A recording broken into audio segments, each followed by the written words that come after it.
Today we are interviewing Soji Adewusi, brokerage partner at Upfront Realty Group. Welcome, Mr. Adewusi. Thank you. Thank you for letting me interview you today. How are you? Doing well. Doing fabulous. Tell us a little bit about yourself, about your company. My name is Soji Adewusi. I'm a real estate consultant. I'm also a brokerage partner at Upfront Realty Group. Upfront Realty Group is a Atlanta-based company. We operate in Metro Atlanta, which includes all the counties of Atlanta, of Metro Atlanta, and we've been doing pretty great at working with a lot of buyers and sellers of real estate.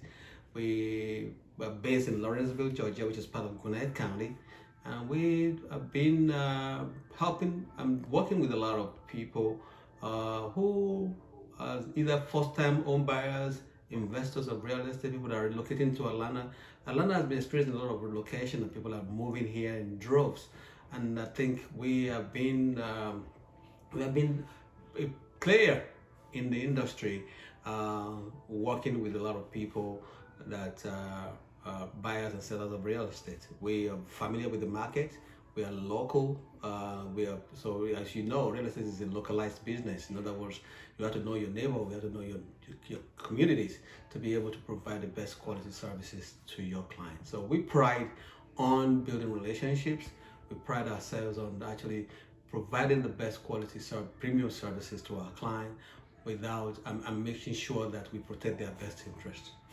What area of real estate do you specialize? Specialize in working with first-time home buyers, people that have no idea about buying houses. This is the first time they ever get into real estate buying of homes.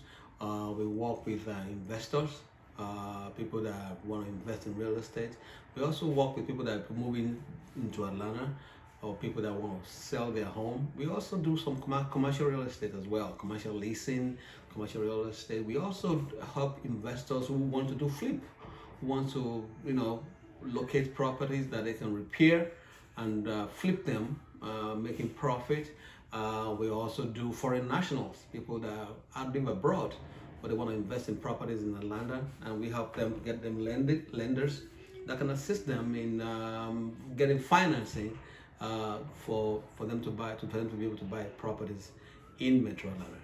How easy is it, or how hard is it to flip properties? It's not complicated, but you have to understand what you're doing. You have to know the numbers, and you have to know which area you want to invest your money.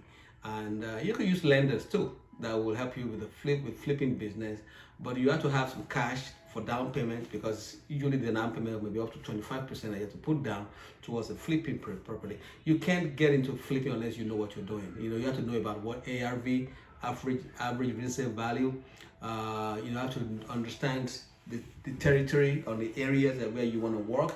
You have to know how to calculate the numbers to know how much you can put into a property before you can get in. You can put how much you're going to put into repairing it.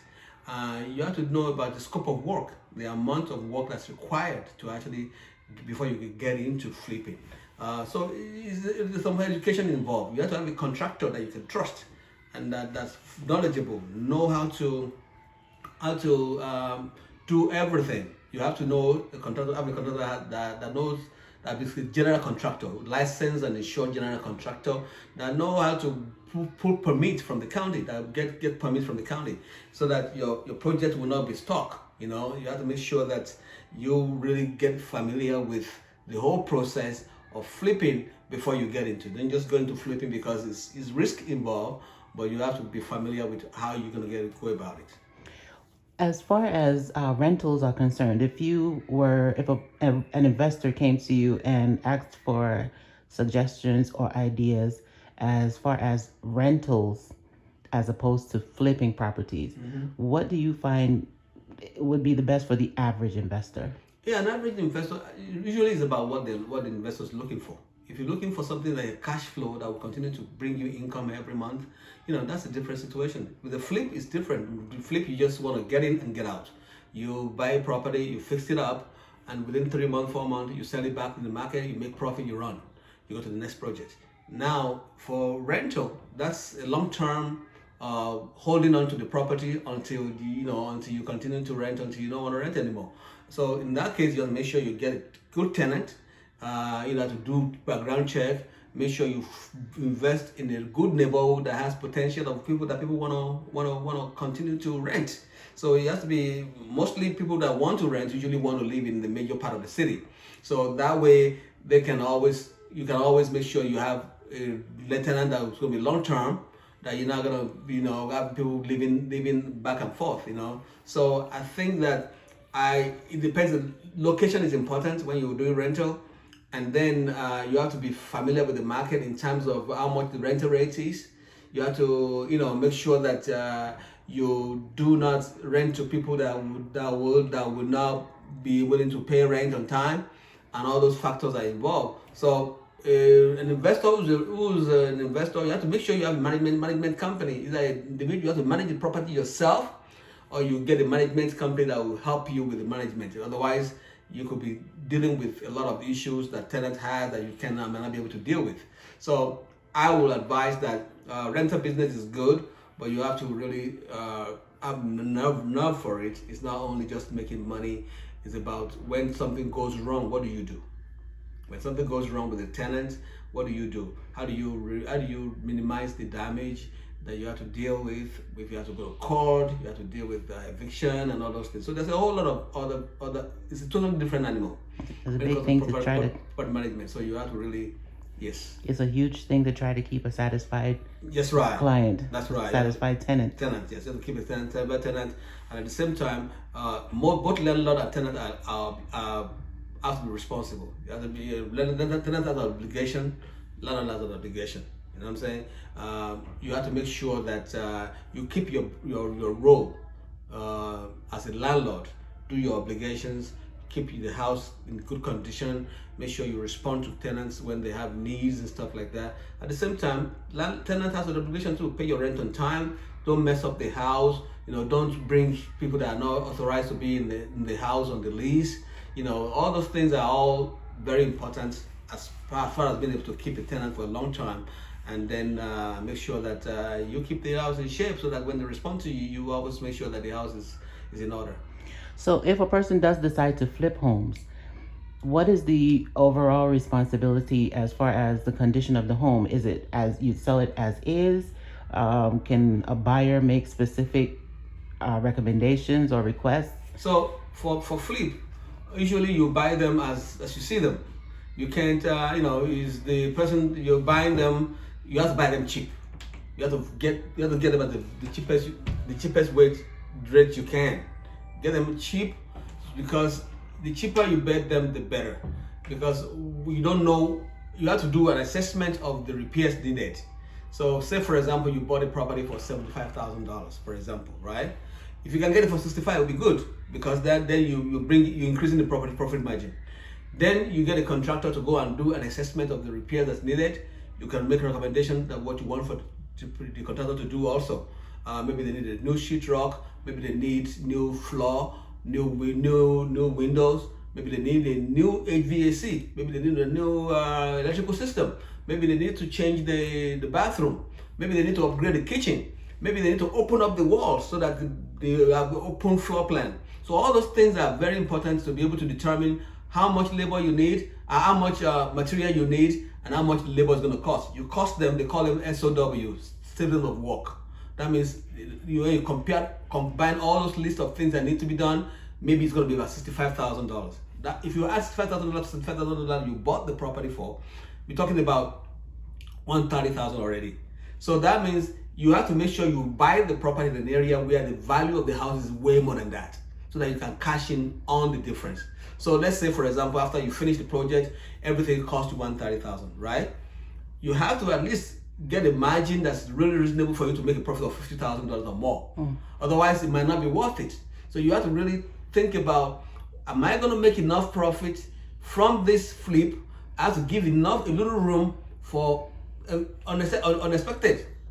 Like say for example, we are doing the work, and then you find out that, oh man, there's problem on the foundation, or maybe you find out that, oh man, the roof that we think we're gonna repair might need a new roof. So that might blow your budget a little bit. But once you get prepared for those things, you get an experienced contractor. It shouldn't be complicated to be able to net whatever income, whatever profit you want to make, maybe 40,000 or 50,000 or more. How is the housing market in Atlanta right now? Let's say city, urban areas as compared to more suburban or rural areas. Right. The market hasn't really changed in terms of sellers market. It's still sellers market because inventory is very low. Population migration is really a challenge in Atlanta. People are moving in here because corporations are here, businesses are here, people there's work here, and business is cheaper to do in Atlanta. So people are moving, and the cost of living is not is like Massachusetts and New York and New Jersey are very high. California pretty expensive. So because of that, people are willing to move here because cost of living is cheaper and weather is good too. So Atlanta has been attracting a lot of people. When they come like that, they're going to need housing. Once they you have a job, they're going to need the housing, and that's been a huge pressure on the market where there are more buyers looking for houses to live, where to live in. But then there's very low inventory because when you sell your house, you better be sure that you can buy it for cheaper. But most houses are staying the same in pricing now. So a lot of people don't want to sell their house because they're thinking, if I sell my house, with what I'm going to buy next is going to be more expensive. So people are staying put on their house. So inventory is very low and it's making the housing market still competitive. So the price has not changed, And to make it even more complicated is the interest rate. So interest rate is like between mid 6%, going to close to 7%. Wow. So that's probably why. So that's the market is kind of it's moving slowly. We're hoping that during this summer we're going to see a lot of more houses coming to the market, and that because of that, people will be able to want to buy more houses, and then market will be moving faster. Within the real estate arena and dealing with clients that you meet, buyers, sellers, what do you find your greatest passion is as you work in real estate?